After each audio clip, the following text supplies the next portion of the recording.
যত দ্রুত সম্ভব জাতীয় নির্বাচন আয়োজন করা অন্তর্বর্তী সরকারের সর্বোচ্চ অগ্রাধিকার বলে জানিয়েছেন প্রধান উপদেষ্টা ডক্টর মোহাম্মদ ইউনূস। থাইল্যান্ডের রাজধানী ব্যাংককে বিমস্টেক শীর্ষ সম্মেলনে মূল পর্বের বক্তব্যে কথা বলেন তিনি। বাংলাদেশের জনগণ ইতিহাসে পুনর্জন্ম প্রত্যক্ষ করেছে মন্তব্য করে উন্মুক্ত আঞ্চলিক সহযোগিতার পক্ষে বাংলাদেশের অবস্থানও তুলে ধরেন প্রধান উপদেষ্টা। কাজী শাহরিনের ডেস্ক রিপোর্ট।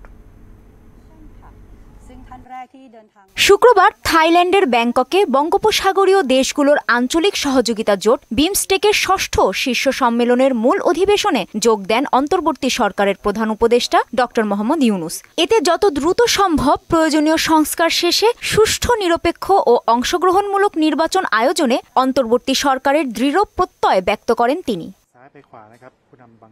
সম্মেলনে প্রধান উপদেষ্টা বলেন, গত 15 বছরে জনগণ, বিশেষ করে যুব সমাজ ক্রমাগত নিজেদের অধিকার ও স্বাধীনতা সংকুচিত হতে দেখেছে। তারা রাষ্ট্রের প্রায় প্রতিটি প্রতিষ্ঠানের অবক্ষয় ও নাগরিক অধিকারের অবমাননা প্রত্যক্ষ করেছে। এর ধারাবাহিকতায় জুলাই গণ অভ্যুত্থানের মাধ্যমে জনগণ স্বৈর শাসনের অবসান ঘটাতে সক্ষম হয়েছে।